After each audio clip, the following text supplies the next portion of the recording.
सत्संग स्वयं एक साधन है, क्योंकि जाने हुए असत के त्याग में ही सत का संग है। यह नियम है कि जिस ज्ञान में असत का ज्ञान निहित है, उसी ज्ञान में असत के त्याग की सामर्थ्य भी विद्यमान है। अतः प्रत्येक साधक को अपने जाने हुए असत का त्याग कर सत का संग करना अनिवार्य है।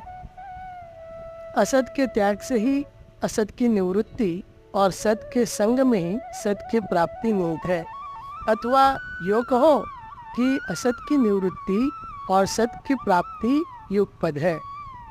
असत का ज्ञान सर्वदा सत है।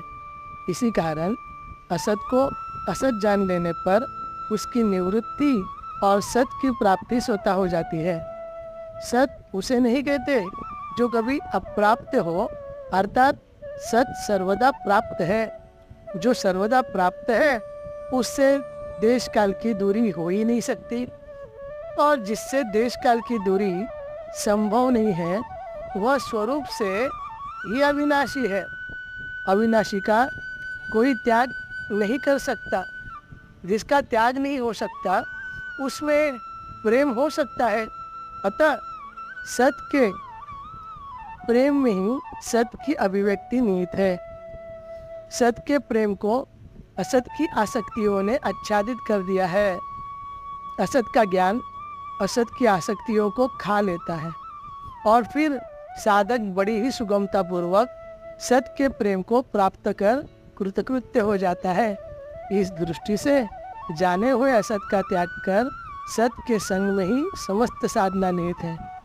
यद्यपि अपने अपने जाने हुए असत के त्याग करने में प्रत्येक साधक सर्वदा स्वाधीन तथा समर्थ है, परंतु निज ज्ञान का आदर न करने से बेचारा साधक अपने को असमर्थ मान लेता है। ऐसी दशा में उसे प्रत्येक कार्य के आदि और अंत में अपने विवेक के प्रकाश में अपने जाने हुए असत पर व्यक्तिगत रूप से विचार करना अनिवार्य है। जब साधक अपनी दृष्टि से अपने दोष को देख लेता है, तब उसमें जाने हुए दोषों के त्याग की लालसा जागृत हो जाती है। वह लालसा जो जो सबल तथा स्थायी हो जाती है, त्यों त्यों दोष जनित सुखासक्ति अपने आप ही गलित हो जाती है। जिस काल में सर्वांश में दोष जनित सुखासक्ति मिट जाती है, उस काल में जाने हुए दोषों का त्याग और निर्दोषता की अभिव्यक्ति स्वतः हो जाती है। इस प्रकार से प्रत्येक साधक व्यक्तिगत रूप से सत्संग करके निर्दोषता से अभिन्न हो सकता है। व्यक्तिगत रूप से किया हुआ सत्संग साधक को स्वाधीनता पूर्वक सिद्धि देने में समर्थ होता है, क्योंकि इस विधि में साधक को केवल अपने ही जाने हुए असत का त्याग करना है।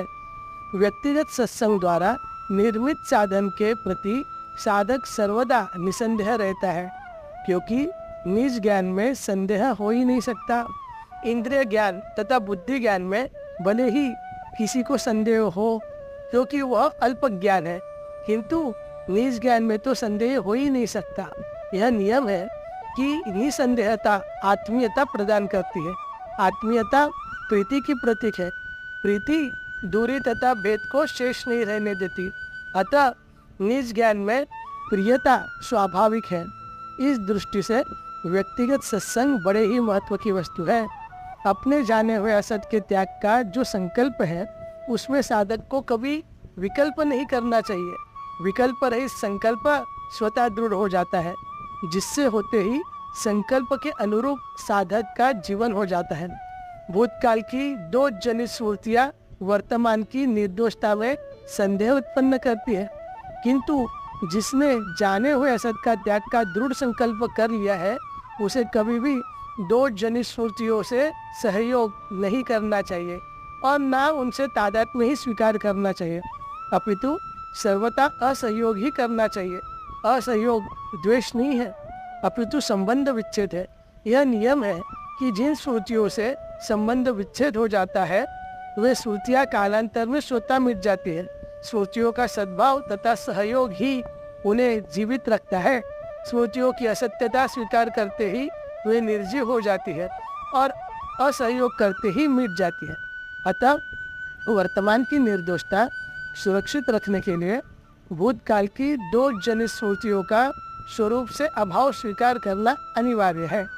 यदि साधक व्यक्तिगत सत्संग के द्वारा वर्तमान निर्दोषता के सुरक्षित न रख सके अथवा जाने हुए दोषों का त्याग न कर सके, तो उसे अपने जाने हुए असत का त्याग करने के लिए परस्पर विचार विनिमय द्वारा सत्संग करना चाहिए।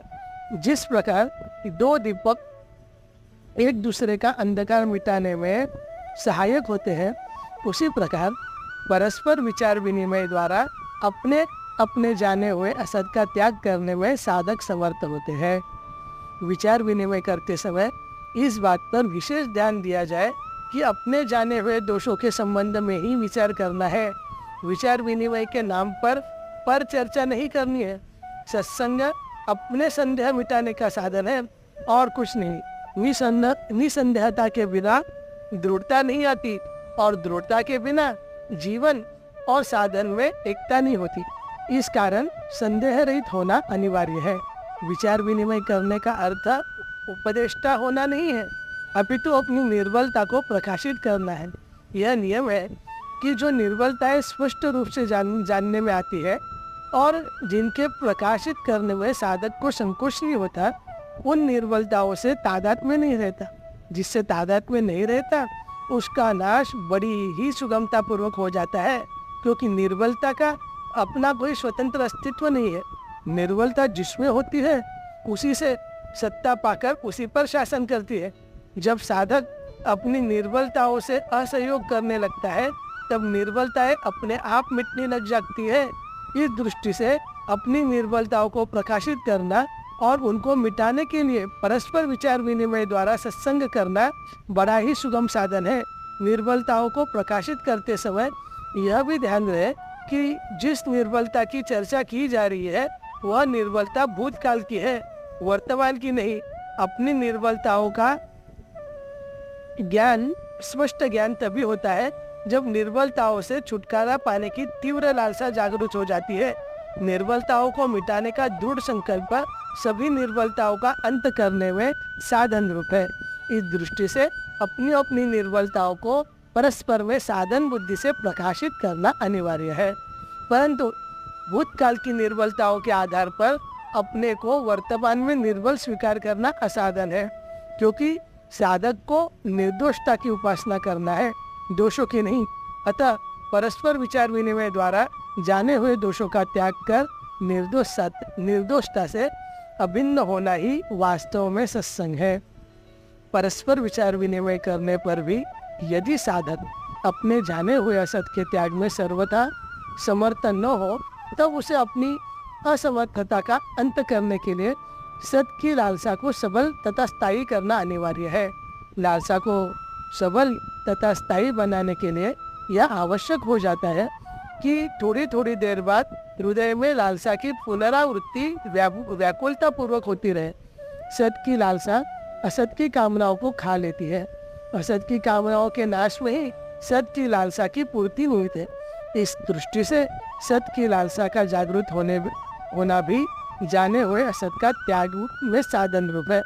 असत की कामना ही असत को जीवित रखती है। असत की कामनाओं की निवृत्ति सत की तीव्र जिज्ञासा की जागृति से ही संभव है, क्योंकि सत की लालसा सत से भी कई अधिक महत्व की वस्तु है। कारण कि सत असत का प्रकाशक है, नाशक नहीं, किंतु सत की लालसा असत को खाकर सत से अभिन्न करने में समर्थ है। अतः सत की लालसा की पुनरावृत्ति साधक में असत के त्याग की सामर्थ्य प्रदान करती है। इस रहस्य को जान लेने पर साधक बड़ी ही सुगमता पूर्वक सत की लालसा को सबल तथा स्थायी करके जाने हुए असत के त्याग में समर्थ होता है। इसी दृष्टि से सत की लालसा के द्वारा भी सत्संग हो सकता है। लालसा और कामना में एक बड़ा भेद है। यह है कि कामना उन वस्तुओं की होती है जिनसे नित्य संबंध नहीं है, क्योंकि कोई भी वस्तु ऐसी नहीं है जो उत्पत्ति विनाश युक्त न हो, और लालसा उसी की होती है जिससे देश काल की दूरी नहीं है, केवल उसकी विस्मृति हो गई है। इसी कारण लालसा कामना खाकर साधक को उससे अभिन्न कर देती है। जो सर्वदा सभी को स्वतः प्राप्त है, प्राप्त की प्रीति उसकी विस्मृत को सदा के लिए खा लेती है। अतः अनंत की लालसा साधक को अनंत से अभिन्न करने में समर्थ है। यदि साधक अपने द्वारा अपने जाने हुए असत के त्याग में अपने को समर्थ न पाता हो और उसे किसी के सहयोग की अपेक्षा प्रतीत होती हो, तो ऐसी स्थिति में उसे किसी ऐसे सत्पुरुष जिसमें उसे अपने ज्ञान से किसी दोष का दर्शन न होता हो और स्वभाव से ही उनकी आज्ञा पालन में रुचि हो तथा जिनके संपर्क में रहने से अपने को शांति की अनुभूति होती हो, के परामर्श से अपने जाने हुए असत का त्याग करने का प्रयास करना चाहिए। पर इस बात का ध्यान रहे कि मेरा संपर्क केवल अपने साधन निर्माण के लिए ही है। वे कैसे हैं, कितना जानते हैं, क्या करते हैं, इन सब बातों पर यदि साधक ध्यान देगा तो वह अपने साधन निर्माण की बात को भूल जाएगा। जिस प्रकार रोगी वैद्य के पास जाकर अपने रोग का निवारण की चर्चा करता है, उसी प्रकार साधक सत्पुरुष के पास जाकर अपनी समस्याओं का हल करने के संबंध में ही चर्चा करता है। जो साधक सत्पुरुषों के संपर्क में जाकर भी पर चर्चा में लग जाता है, उस बेचारे साधक को अपनी समस्या हल करने का अवकाश ही नहीं मिलता और सत्पुरुष का संपर्क उसके लिए उतना हितकर नहीं सिद्ध होता जितना हो सकता था। यद्यपि सत्पुरुष का संपर्क निरर्थक नहीं जाता, परंतु पूरा लाभ उन्हीं साधकों को होता है जो केवल साधन निर्माण मात्र के लिए ही सत्पुरुषों के संपर्क में रहते हैं। साधन निर्माण ही साधक का सर्वस्व है, जो जाने हुए असत के त्याग से ही संभव है। अतः सत्पुरुष के संपर्क में रहकर भी अपने जाने हुए असत के त्याग द्वारा सत का संग करना अनिवार्य है।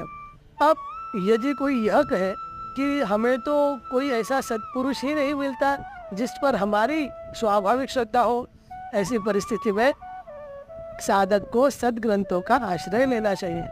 पर यह बात बड़ी ही सावधानी से ध्यान में रखनी चाहिए कि जिस सद्ग्रंथ में उसकी श्रद्धा है उसी में अपनी समस्या हल करने के उपाय की खोज करे।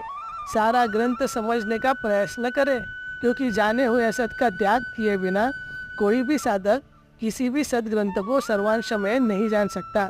सद्ग्रंथ भले ही सूर्य के समान हो, किंतु सूर्य का प्रकाश नेत्र विहीन के काम नहीं आता।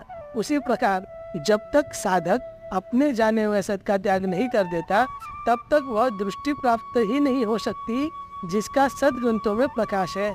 सद्ग्रंथ औषधालय के समान है और प्रत्येक साधक रोगी के समान है। प्रत्येक औषधि किसी न किसी रोग के लिए हितकर है। उसी प्रकार प्रत्येक साधन किसी न किसी साधक के लिए उपयोगी है, किंतु सभी साधन सभी साधकों के लिए उपयोगी नहीं है। इसी कारण प्रत्येक साधक को सद्ग्रंथों में से अपने उपयोगी साधन को अपनाकर जाने हुए असत का त्याग करना है। असत के त्याग में समस्त विकास निहित है। इस दृष्टि से सत्संग सर्वोत्कृष्ट साधन है। सत किसी को अप्राप्त नहीं है। असत की कामना के कारण नित्य प्राप्त सत अप्राप्त जैसा प्रतीत होता है। असत की कामनाएं अविवेक सिद्ध है। जो वस्तु अविवेक सिद्ध है उसका कोई स्वतंत्र अस्तित्व हो ही नहीं सकता, और जिसका स्वतंत्र अस्तित्व नहीं होता उसकी निवृत्ति अनिवार्य है। इसी कारण कामनाओं की निवृत्ति में ही जिज्ञासा की पूर्ति निहित है। सत स्वरूप से सत के जिज्ञासु में भी ज्यों का तो भरपूर है, और सत का जिज्ञासु भी सत में ही है, अर्थात सत की सीमा के बाहर कुछ नहीं है। इस दृष्टि से सत के जिज्ञासु को जहाँ है वही सत से अभिन्न होना है। सत से अभिन्न होने के लिए किसी श्रम की अपेक्षा नहीं है, और न आलस्य तथा अकर्मण्यता से ही सत की उपलब्धि होती है। जिस काल में सत की जिज्ञासा असत की कामनाओं को खा लेती है, उसी काल में सत का जिज्ञासु सत की प्रियता होकर सत से अभिन्न हो जाता है। कारण की प्रियता दूरी तथा भेद को शेष नहीं रहने देती। सत की प्रियता असत के त्याग में निहित है। त्याग कोई अभ्यास नहीं है, अपितु असत को असत जानकर उससे असहयोग करना ही त्याग है। त्याग हो जाने पर त्याग का भास नहीं रहता, क्योंकि त्याग की स्मृति अथवा उसका अस्तित्व तभी तक प्रतीत होता है जब तक त्याग होता नहीं है। त्याग होते ही त्याग का त्याग स्वतः हो जाता है, और फिर किसी प्रकार का श्रम शेष नहीं रहता। श्रम रहित होते ही चिर विश्राम की अभिव्यक्ति स्वतः हो जाती है, जो वास्तव में मुख्य सत्संग है। मुख्य सत्संग सभी साधनों की भूमि है और सभी साधन मुख्य सत्संग में विलीन होते हैं। अथवा यो कहो कि समस्त साधनों का उद्गम और लय मुख्य सत्संग में ही है, क्योंकि कुछ न करने से ही करने का आरंभ होता है और सब कुछ करने पर भी अंत में कुछ न करना ही शेष रहता है। जिस प्रकार मौन से ही बोलना होता है और बोलने पर भी मौन होता है, इतना ही नहीं, प्राकृतिक नियमानुसार समस्त गति स्थिरता से उत्पन्न होती है और अंत में उसी में लय होती है। इस दृष्टि से श्रम से पूर्व जो स्थिति है, श्रम के अंत में भी वही है। आदि और अंत में जो है वही नित्य है। अतः मुक्त होते ही असत का त्याग और सत का संग बड़ी ही सुगमता पूर्वक हो जाता है। अब प्रश्न यह होता है कि मुक्त होने का उपाय क्या है। मुक्त होने के लिए वर्तमान कर्तव्य कर्म को विधिवत करना अनिवार्य है, क्योंकि आवश्यक कार्य को किए बिना किसी को भी विश्राम नहीं मिल सकता।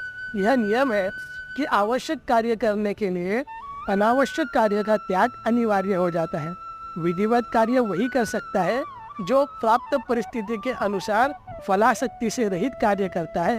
फलाशक्ति का त्याग किए बिना कार्य के अंत में विश्राम मिल ही नहीं सकता और फलाशक्ति से रहित कार्य करने पर कार्य के अंत में कर्ता स्वयं श्रम रहित हो जाता है।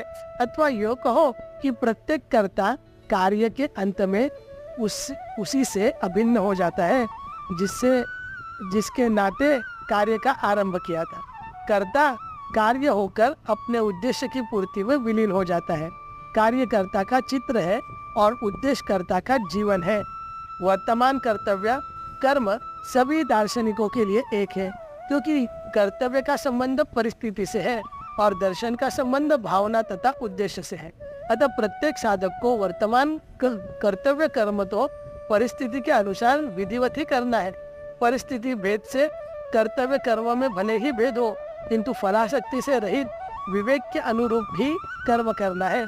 प्रत्येक कार्य के अंत में स्वतः विश्राम प्राप्त होता है, किंतु अनावश्यक कार्य का चिंतन विश्राम को सुरक्षित नहीं रहने देता। इस कारण मुख्य सत्संग सिद्ध नहीं होता।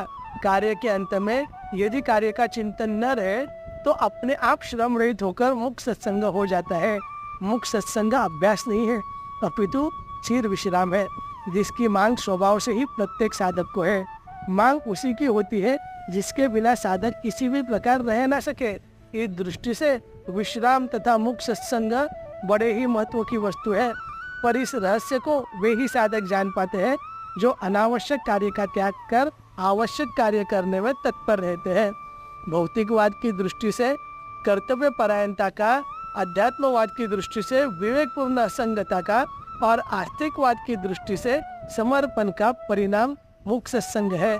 कर्तव्य परायणता, असंगता, समर्पण से मुख्य सत्संग स्वतः हो जाता है। कर्तव्य परायणता समस्त विश्व के साथ एकता का बोध कराने में, असंगता निर्वासना पूर्वक भेद नाश करने में और समर्पण प्रीति होकर अभिन्नता प्रदान करने में समर्थ है। एकता, अभेदता और अभिन्नता सभी को स्वभाव से ही निहित है। एकता शांति रस, अभेदता अखंड रस और अभिन्नता अनंत रस की प्रतीक है। मुख्य सत्संग का आरंभ शांत रस से और अंत अनंत रस में होता है। रस नीरसता को खाकर साधक को साधन तत्व से अभिन्न कर देता है। नीरसता का अंत होते ही समस्त विकार स्वतः मिट जाते हैं, क्योंकि नीरसता ही सभी विकारों की जननी है। नीरसता असमर्थता से उत्पन्न होती है। असमर्थता केवल विश्राम न मिलने से ही उत्पन्न हो गई है। इस दृष्टि से निर्विकार होने के लिए असमर्थता का नाश करना अनिवार्य है, जो मुख्य सत्संग से सुलभ है। मुख्य सत्संग स्वतः सिद्ध साधन है। जो स्वतः सिद्ध है उससे अभिन्न होने के लिए साधक को सभी अस्वाभाविकताओं का त्याग करना होगा। प्रत्येक कार्य के आदि और अंत में विश्राम स्वाभाविक है। विश्राम अभ्यास नहीं है, किसी का चिंतन तथा ध्यान भी नहीं है, अपितु विश्राम से ही सार्थक चिंतन उत्पन्न होकर अचिंतता में विलीन हो जाता है। विश्राम से ही प्रीति उदय होकर अपने प्रीतम से अभिन्न होती है और विश्राम से ही विचार का उदय होता है। जो अविचार को खाकर स्वतः साधक को तत्व से अभेद कर देता है। विश्राम को सुरक्षित रखने के लिए करने का राग और पाने का प्रलोभन और जीने की आशा और मरने के भय का सदा के लिए अंत करना अनिवार्य है, क्योंकि विश्राम असत की निवृत्ति एवं सत की प्राप्ति में समर्थ है। विश्राम के लिए सभी का त्याग करना है, किंतु विश्राम का त्याग किसी वस्तु व्यक्ति आदि के लिए नहीं करना है, क्योंकि मुक्ति एवं भक्ति का प्रतीक है। विश्राम काल में विश्राम पाने का जो प्रयत्न है वही विश्राम में विघ्न है। विश्राम के लिए समस्त जीवन को साधन बनाना होगा। अकर्तव्य, देहाभिमान और अहम का भाव का रहना ही विश्राम में बाधक है। अकर्तव्य कर्तव्य परायणता से, देहाभिमान विवेकपूर्ण असंगता से एवं अहम भाव समर्पण से ही मिट सकता है। इसी दृष्टि से कर्तव्य परायणता, असंगता एवं शरणागति से ही मोक्ष सत्संग सिद्ध हो सकता है। प्रत्येक कार्य के आदि और अंत में मोक्ष सत्संग आवश्यक है। यदि शांत होते समय मन में उथल पुथल मचे तो उससे साधक को भयभीत नहीं होना चाहिए, अपितु उससे असहयोग करना चाहिए। अनुकूल चिंतन से सुख नहीं लेना चाहिए और प्रतिकूल चिंतन से भयभीत नहीं होना चाहिए। सुख लेने से चिंतन की पुनरावृत्ति होती रहेगी और भयभीत होने से चिंतन को दबाने का प्रयत्न आरंभ से हो जाएगा। यह नियम है कि दबा हुआ चिंतन बार बार होता रहता है, जो विश्राम में बाधक है। प्रत्येक चिंतन कर्ता की तद्रूप दशा ही जीवित रहता है। यदि चिंतन से तादात्म्य न किया जाए तो बड़ी ही सुगमता पूर्वक चिंतन अपने आप मिट जाता है। अतः विश्राम काल में होने वाले चिंतन को सहयोग नहीं देना है और न उसे तद्रूप रहना है। वह बना रहे अथवा मिट जाए, इस भावना का भी नाश कर देना है। तभी व्यर्थ चिंतन का अंत होगा, जो विश्राम को सुरक्षित रखने में हेतु है। विश्राम काल में जो चिंतन होता है वह सुने हुए, जाने हुए, माने हुए एवं भुक्त अभुक्त कामनाओं का प्रभाव अर्थात स्मृति मात्र है। विश्राम काल में ही उसका स्पष्ट बोध होता है, पर बेचारा साधक यह मानकर कि मुझ में बड़े ही दोष है, उस चिंतन को सजीव बना देता है और फिर स्वयं उसमें अबाध्य होकर अपने को उसके मिटाने में असमर्थ मान लेता है। यह नियम है कि जिस चिंतन के प्रति कर्तृत्व का भाव नहीं रहता है वह चिंतन प्रकट होकर अपने आप मिट जाता है, क्योंकि प्राकृतिक नियम के अनुसार अचिंतता के लिए ही चिंतन प्रकट होता है। पर इस रहस्य को कोई बिरले ही जानते हैं। आस्तिक दृष्टिकोण से अनंत की अहित की कृपा प्रकट हुए चिंतन को स्वतः ही मिटा रही है। इस भावना के दृढ़ होते ही साधक के हृदय में एक अद्भुत उत्साह तथा सरसता जागृत होती है, जिससे निरस्ता मिट जाती है। उसके मिटते ही व्यर्थ चिंतन स्वतः नाश हो जाता है। अध्यात्म दृष्टि से उत्पन्न हुआ चिंतन इंद्रिय जन्य ज्ञान का प्रभाव है और कुछ नहीं। उससे तादात्म्य भाव अस्वीकार करते ही वह निर्जीव हो जाता है। भौतिक दृष्टि से व्यर्थ चिंतन भोगे हुए सुख दुख का प्रभाव है और कुछ नहीं। फलासक्ति रहित कर्तव्यनिष्ठ होते ही वह अपने आप मिट जाता है। सुख दुख में सद्भाव होने से उसमें जीवन बुद्धि हो जाती है। उसका परिणाम यह होता है कि सुख दुख के भोग का प्रभाव साधक के अहम भाव में अंकित हो जाता है। जब साधक अहम भाव को मिटाने का अथवा उसको शुद्ध करने का प्रयास करता है तब वह दबा हुआ प्रभाव प्रकट हो जाता है। यदि साधक उस प्रभाव से भयभीत न हो तो वह प्रभाव अपने आप निर्जीव हो जाता है। चिंतन का प्रकट होना अहम की शुद्धि तथा उसके मिटने की तैयारी को सूचना मात्र है, क्योंकि सुख दुख के उपयोग में ही साधन का निर्माण है और उसके भोग में ही असाधन की उत्पत्ति है। रूप सत्संग अहम की शुद्धि तथा उसके गलाने का सर्वोत्कृष्ट उपाय है, क्योंकि किसी न किसी प्रयत्न के आधार पर ही बेचारा अहम भाव जीवन पाता है। मुख सत्संग आरंभ होते ही समस्त प्रयत्न शांत हो जाते हैं। इस दृष्टि से मुख सत्संग के बिना अहम भाव का अंत हो ही नहीं सकता। अतः प्रत्येक साधक को सब कुछ करने पर भी मुख सत्संग को अपना लेना अनिवार्य है, क्योंकि बिना उसके अपनाए अचाह अप्रयत्न एवं अभिन्नता संभव नहीं है, जो साधन तत्व से अभिन्न करने में समर्थ है। उपर्युक्त भिन्न भिन्न प्रकार से प्रत्येक साधक को अपनी अपनी रुचि, योग्यता एवं परिस्थिति के अनुसार जाने हुए असत का त्याग कर सत का संग करना अनिवार्य है, क्योंकि उसके बिना साधन का निर्वाण तथा असाधन की निवृत्ति संभव नहीं है। सत्संग के लिए प्रत्येक साधक को सर्वदा उद्यत रहना परम आवश्यक है, क्योंकि सत्संग ही एकमात्र वह उपाय है जिससे सभी निर्बलताएं स्वतः मिट जाती है। सत्संग के समान और कोई महत्वपूर्ण साधन नहीं है, क्योंकि सत्संग में ही समस्त साधन निहित है। अतः असत के त्याग और सत के संग के लिए अपना सर्वस्व निछावर करना प्रत्येक साधक के लिए आवश्यक है।